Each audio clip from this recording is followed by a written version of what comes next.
Hey, I don't know what fucking video we're watching. It doesn't matter. Cody's in my house for the first time. Well, this is the first time. No, don't say that. Yeah, no, say that. Don't yeah, say it's that. funny. Yeah, Don't it's funny. It took him 2 years, but he's finally here. It took you 2 years to invite me. Oh. It took 2 years to finish the construction on my house, too. I'm still not invited to your place, so suck my dick. Okay. He's had everyone at his house. He's had Doja Cat. He's had everyone at his house but me. Now, look. This spicy drama will be dished out on September 8th at moment.co/tinymeatgang. We're doing a ticketed live stream together. It's a live podcast / cringe / whatever you know us for. It's going to be fucking crazy, all right? There's going to be forced alcoholic consumption. There's going to be... Cody's feet are better. He's been taking antibiotics. Don't show the dogs. We'll censor them. They'll be uncensored on the stream. Yeah. There's so much. Healed feet reveal. Yeah, healed feet reveal. We shot a very special Cody and Noel do. We put our body through its paces, so you don't want to miss it. Moment.co/tinymeatgang. Go buy a ticket. Now go enjoy the video. Hello, everyone. Welcome to another video where we review content posted by people who just recently stopped saying the N-word. That's right. Reddit users.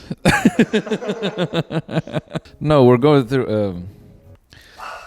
Hey. We're pushing boundaries here, Ollie. I gotta test it sometimes, you know? If the point of this video is lost on you, we're just going through some assholes on Reddit. Not like, but we're talking about like people who are assholes. You understand? This is actually the sequel to Marcel the Shell. My name is Marcel and I'm in someone's rosebud.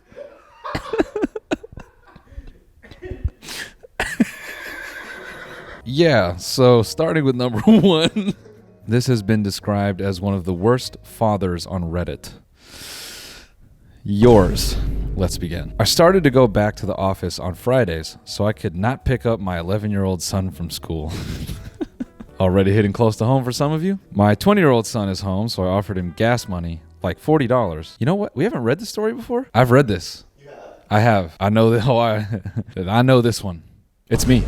No, let me finish it then. So I offered him gas money, like $40, to pick him up and stay with him until I got home for a couple of hours. Because Monday's a holiday, I managed to leave work early. I came home and no one was home. I texted my 20-year-old to see where they were, and he said they were at a coffee bean by my son's school. I guess that's where all the cool middle schoolers hang out after school on Friday. They didn't know I was home early, so I decided to pick up my 11-year-old and do a fun dad-son day like bowling and arcades. When I got to the coffee bean, my 20-year-old was in his phone. He was surprised to see me. I asked where my 11-year-old was, and he said he might be behind the cafe. I asked him how does he not know where his brother is and if he was ever picked up. He said he was picked up, but what the fuck is going on? Okay, I don't remember this part. He said he was picked up, but my 11-year-old and a few of his friends wandered off to the back. I asked what they were doing in the back, and he sarcastically told me he did not know because he wasn't there. I go around the back, and I see my 11-year-old son kissing this girl. I asked him what he was doing, and he said nothing. I told him to get his ass in the car. My son said they were just pretending to kiss. For that, I found him guilty for the kissing and perjury. All right, this is just fan fiction. This is someone fantasizing about being a father, catching 2 11-year-olds kissing. That's... Yeah, so the original poster is an ass, no matter how you slice this. If this was indeed the father, double dick. Double dick, Dan, but assuming what I think it is, which is someone who had a high rating on DeviantArt for graphic pornography, I think this person is an ass either way. Verdict. Asshole. Yo, real quick, what's the freakiest thing you've ever done? Can I take a guess? Sure. I bet you've connected to a public Wi-Fi unprotected. Currently. This prompts me to thank the sponsor of today's video, NordVPN. Imagine for a second going to a coffee shop and connecting to a free Wi-Fi named Coffee Free Wi-Fi. Looks totally normal and not out of the ordinary, right? However, turns out the Wi-Fi is actually being hosted by a random person trying to impersonate the free Wi-Fi access. While you enjoy that free Wi-Fi, this person has access to your data. Isn't that scary? Think about all the networks you've connected to just thinking, oh, what's the big deal? Who's to say that you aren't getting owned in that process? What's crazy is when someone does this, they can access all your data because they created that network from their own computer. Now imagine you're on this random fake Wi-Fi thinking it's a real Wi-Fi and you start doing stuff like checking your bank balance. This is what's called a man-in-the-middle attack, okay? Your data flows through a man in the middle or woman. You know, hackers are a genderless beast, okay? They can be anybody. And they're sitting there taking all of your information. Luckily, there's a way to protect yourself, and that is NordVPN. NordVPN is very easy to use. They have over 5,500 servers in 59 different countries, which guarantees not only will you have a connection, you'll have a fast one. You connect in just one click, or you can set up auto click and you don't have to do any clicks. How does that sound? It works on every major operating system: Windows, iOS, macOS, Android, even Linux if you're feeling spicy. Also, this is for my nerds out there. They offer a double VPN, which means you can route your data through 2 VPNs. So if you're going raw online, you know what I'm gonna say next. You can double back it. They have advanced anti-malware features to protect you while you're riding this big wave that is the internet. For example, threat protection. It blocks intrusive ads and web trackers while you're just surfing that wave. It masks your IP so your internet service provider can't throttle you. If you want to access media from other countries, you know, maybe you want to watch a reality show that takes place in a villa in a foreign country and you're not allowed to watch that because you're in America, well, guess what? Now you can. So if you're someone who's going raw online, you're going raw in coffee shops, stop doing that. Protect yourself. Go to nordvpn.com/Noel Miller. They got 3 different plans to make sure you have a security outfit that fits your needs. With standard plus complete, there's no way they don't have something for you. They got a 30-day money-back guarantee. So what are you waiting for? nordvpn.com/Noel Miller. Double bag it and stop going raw online. Next. Oh, this is good. This one is titled, "Am I an ass for critiquing a eulogy my brother asked me to edit?" No. Moving on. Nah, man. I mean, if you're in the writer's room with a eulogy, you're just punching it up, you know? Hey, that shit you said was kind of ass. Or hey, that wasn't true. He was not a nice guy. He was a bad person. He stole from me. We shouldn't use the word nice guy. He also stole from half the people in the audience. So I think we should use a more truthful description of the man. He was a hustler. He was hardworking. When he wanted something, he went after it, especially if it's your wallet. This first sentence actually makes me want to read this. It starts, "I'm the writer in the family." White. Oh, someone's calling. I think it's the guy who wrote this. Hello? White. White. White. White. White. White. White. Okay, I got it. All right. White. Okay, thank you. Hey.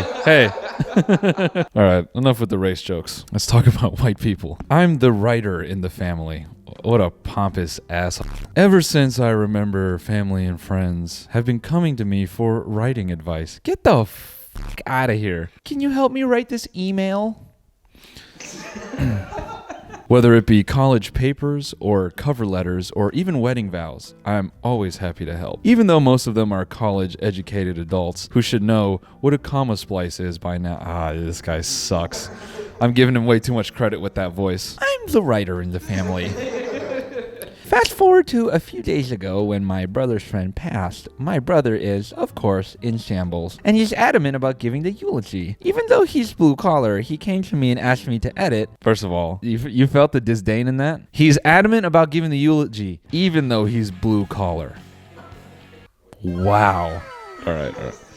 Yeah. Yeah, you're a laborer. Don't talk. I'm playing. Isn't it crazy that a dude who's just good at like massaging a keyboard has that much attitude towards someone who like probably just like slams cement all day, bags of it, you know, or framing houses, making actual roads? That's one of the funniest things that's happened to me on tour. I was talking to this dude who came to the show. After the show, he's like, he caught me at this bar, and I was like, "What do you do, man?" And he goes, "The road." And he's like, "I make it." And I said, "Yeah, no, I got that." And that was a beautiful moment too, because he thought I was so white collar that he would have to explain to me that people have to make the roads. Anyway. Oh, I didn't even catch the username. Quillmaster? My name is Marcel and I live in the Quillmaster's ass. He came to me and asked me to edit it because he wanted to make sure he did his friend proud. I agreed because he's my brother and I'm a talented editor. Holy fuck. And he sent me his first draft over email. And it was, well, terrible. This may sound harsh, but writing is my craft. And if you ask me to edit something, I'm going to edit seriously and soberly no matter what it is. Eulogies included. And I think a second grader writing about the goldfish he flushed down the toilet could have evoked more emotion. Wow, dude, that's so cool. You made a best friend mourning his friend about yourself. That's how deprived you are of attention. Judging someone's grief. Yeah, that's how annoying you are as a child. Your parents would rather let you grow up into this than like show you affection. So basically, I told him as such, in kinder words, of course, because he's in a difficult place, and I understand that, but I basically told him the truth, that it was structurally messy and thematically trite. Of course, I gave him myriad examples of how to develop the piece more coherently, but he was having none of it. He accused me of being condescending and inconsiderate and all this other bullshit, all because he asked for my help and I gave it to him. And now we're in what is probably the worst fight of our lives, just a few days before the funeral. First of all, stupid kids already hate teachers when they grade them, so imagine awakening that feeling in a blue-collar man. Okay, now I didn't call a blue-collar person stupid. You did. That was a test for you, and you failed. I said stupid kid, and I connected that to blue collar, and you sat there. You're like, uh-huh.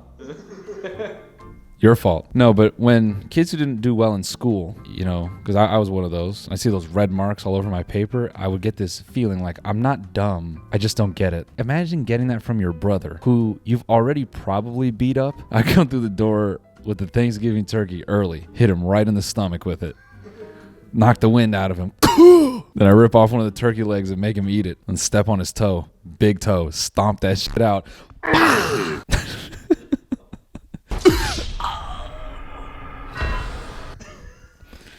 Okay, he said, it lacks concrete imagery or any real specific detail that paint a picture of his life. He was kind. He was thoughtful. That tells me nothing. What did he do that was thoughtful? What did he do that was kind? You know what? Fair play to him. Good advice. Fair play to him.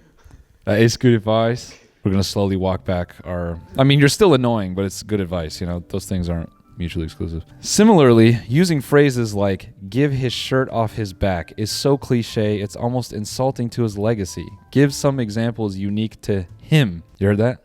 He's him. You know what? Let's relax, guys. I'm literally him. Okay. I'm him. Nah. Himmer for that. No, I'm Himmy John right here. I'm himmer. I'm himmer. Himmer for 3. Nah. You've been him. I've been himmer. Nah, I'm him. Anyway. Let's just all agree to be him, yeah? Yeah, let's just all agree that I'm him. He says it's way too choppy. Vary your sentence length. The audience won't connect with the piece at all if it's just composed of 5-word sentences. The ending, I will miss you and love you forever. This is totally unimaginative and a terrible note to end on. Devoid of any hope or celebration. Far too bleak. You know, this guy's a dick, but I agree with him. You know, I meant all that stuff about you're annoying, but that doesn't mean you're a bad writer. I think you're pompous, but you're also probably good at what you do because you are. Sometimes people who are really good at things tend to be assholes because they only care about being good at that one thing. You know, they don't care about like connecting with people. No. Sorry. Wrong series. Oh, speaking of death, am I the asshole for firing my employee after his parents died? Jesus Christ. Let's go, dude. Let's rile up the anti-capitalist feelings in the chat. The comments real quick. I'm the VP of sales at a software company. And recently, one of our sales development reps, his parents passed away at the beginning of April. Sadly, they were involved in a car crash and they lost both of their lives. It's unfortunate because the employee in question, he's very young. 22-year-old guy, and he's been with us for about 10 months. Great employee. We were even thinking about a promotion for him in the next 6 months, you know, and his job is very high paying for a new grad. You know, he's making about $90K with commission and base. So, you know, we kind of expect a lot from this position. Because of the accident, you know, of course, we let him take an hour off. No. Now, because of the accident, we let him take a month off, you know, leave of absence from work. And he returned a few weeks ago, and his performance is just... It's almost like his parents dying kind of stuck with him. It's just severely lacking. For some reason, he's super unmotivated. He's not cold calling anymore. He won't reach out to prospects. Matter of fact, he hasn't reached out to too many in the last 2 to 3 weeks since he's been back. And our whole management team has kind of noticed, like, seems like the parents dying kind of killed our golden goose, you know? What happened to old Secretariat? His parents died, apparently. Anyway, so with that in mind, we decided to let him go. We feel like he need months and months to be able to just produce again, and we can't wait that long. Now here's the thing. We tried to do it nicely. We called him into a meeting on a Friday afternoon, and we gave him the bad news. He was very calm, but he was rude about it. Told us to go f*** ourselves. Actually got up and went to his desk and grabbed a few things, and then he just left. I thought this was very, very unprofessional and extremely rude. I told my boyfriend, I misgendered this person. I have to do it all again. I told my boyfriend, that's right, I'm a gay VP of sales.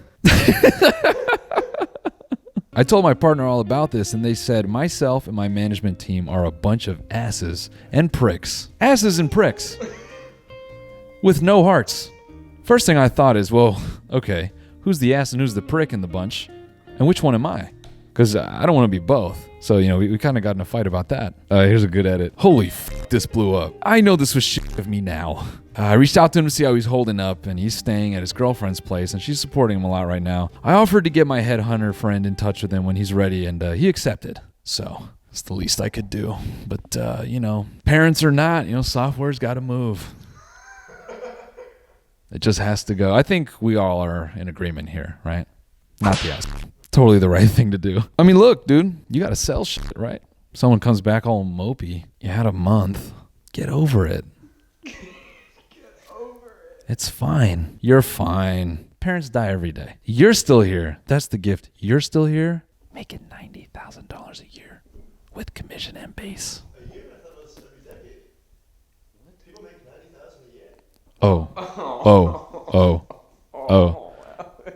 A year? Cash house do you make? We need to kill his parents. His rent is proportionate. $5 a week. He makes $17 a week. It adds up. Okay, he gets to take home $12 a week. When he goes to the Noel Miller-owned Chipotle, he can turn in his Noel Miller bucks for a burrito.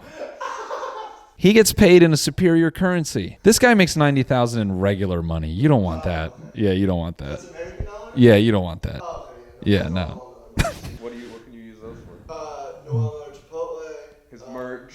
His merch. Yeah. Taking a poop after Ollie. My live shows. You can come to my live shows. You can come to my live shows, noelmillerlive.com. I'll be in Syracuse very soon. We're accepting regular money at those shows. What, like, Well, because not everyone gets to use Noel Miller bucks. You're special.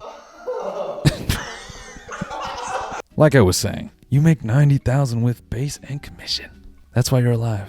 So you can sell that software. Come on. Wipe that look off your face and do what you do best. Sell that software. Do the work. Okay. Am I the ass for making my teacher cry? Depends. Really depends. I, 15 female, was in maths. I was in maths. You know what? 15-year-old female, I'm out of here. I'm good. This is a good one. Am I the ass for telling my 24 female brother's 22-year-old male girlfriend, 21 female, that she wasn't his type? You're not his type. He likes girls like me. It's just, I'm just playing off the pandemic kinks, I looked at his Pornhub search history during the pandemic. I found out that I'm his type. Sorry. He's a sick fuck. Now, the story is my little brother brought his college girlfriend home to our lake house. Oh, my God, dude. If I have to hear one more person say my lake house over the summer, I'm going to buy a lake house. My little brother brought his college girlfriend home to our lake house over Memorial Day weekend. By the time the fireworks were starting, only my brother, his girlfriend, myself, and a cousin were feeling up to going. We're feeling up? Keep going? My brother drove the boat and had his tipsy little girlfriend in his lap most of the time, which was already irking to watch. See this sentence right here? That was crazy. Tipsy little girlfriend in his lap most of the time? Irking to watch. Get out of his lap. It's my lap. When the fireworks started, he asked me to take a picture of them with the fireworks in the background, which I did. Okay, dumbest request ever. Your stupid fucking iPhone cannot balance the firework and you. It always looks like shit unless you use flash, but even then, kind of still looks like ass. Doesn't look great. So maybe it's not fair to say it's the dumbest request ever. It's the dumbest request ever. All right, this sentence right here could have two meanings. After I took the photo, I told him he might as well get some with the family. Little Freudian slip there on your part. After watching her sit in his lap and asking me to take a picture, I told him, why don't you get some with the family? After I took the photo, I told him he might as well get some with the family, me and our cousin, because he'll want happy memories he can look back on one day. Admittedly, I went on to make the drunken joke that the love of his life was a revolving door anyways. Hey man, get some pictures with us. You know she's getting ran through. I didn't think he would get mad over a joke like that. He's never really cared much for his past girlfriends. He snapped at me and told me to shut up. His girlfriend asked him what I meant, and I interjected, as my brother's previous response annoyed me, and I didn't want him to sugarcoat things for her. Oh, so she was referring to him. Oh, she was referring to her. Holy sh... Listen, babe, you're riding the town bike, okay? My brother isn't worth shit.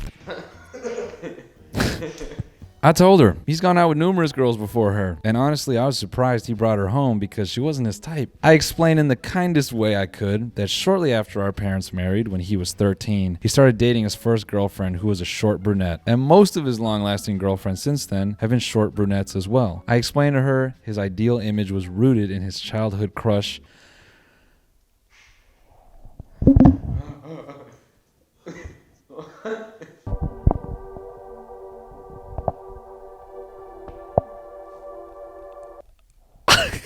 I'm sorry. All the just kidding about fucking my sister, I take that right back. I take that right back. So keep in mind now. Keep in mind. Okay? The sister said to the girlfriend, me, the sister, and my brother, our parents got married when we were young. Okay? The sister goes on to tell the girlfriend, I explained to her his ideal image was rooted in his childhood crush on me when our parents first started seeing each other. And he has based the type of girls he goes after on that ever since. Step bro, what are you doing?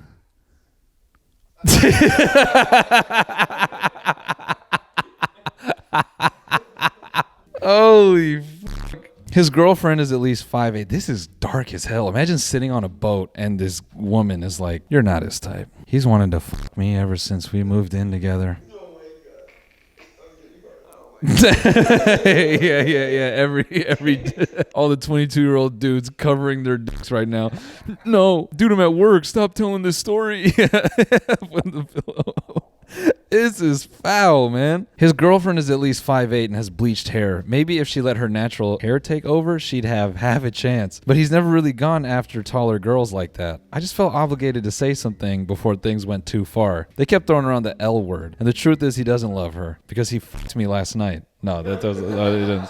He didn't say that. It's not that she isn't pretty, but she's just not what he's looking for long term. My brother went ballistic on me, calling me delusional along with other unappealing names I never thought he'd utter towards me outside of the bedroom. He hasn't returned my call since that night and went back to his college apartment so he didn't have to see me because he could turn him on. He's usually not one to hold on to a grudge. So this has me worried for our relationship. I'm considering surprising him at his place tomorrow in lingerie. I'm playing. I gotta stop that. I'm considering surprising him at his place tomorrow, so he'll have to talk it out with me. He'll have to talk it out with me? Yeah, I think you have a crush on him, brother. No pun intended. Yeah, you wanna fuck your stepbrother. Yeah.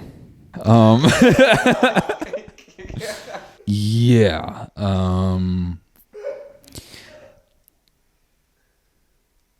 This video's not over, right? I'm gonna say you're an asshole. This would have been more endearing if, you know, you came clean to him when he was single and you were like, look, I know this is illegal in many states, but I want you. That'd be a little bit more. But even then, it's still weird. Like, that's weird as hell. It's unfortunate, you know? You got a hot step sibling. Sucks, but plenty of other hot people out there. I'm sure you'll find your way. Damn, this just makes me wonder if the pandemic just dialed up step sibling relationships to like an absurd degree. That should be the next one. You should just do a deep dive, like just set the date range and be like, in love with my step sibling.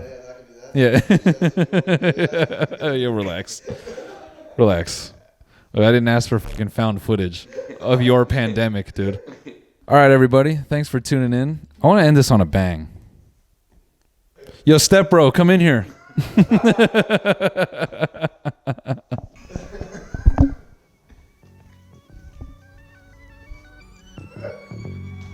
Yeah, I didn't come here to play, nah, I came with a plan. I'm the star inside my circle, I'm the pentagram, whoa. Making sacrifices just to get the land, oh. I'm trying to see how fast that hurricane go. Eyes burning, no sleep, hustle is OD. Collecting heavy notes, call that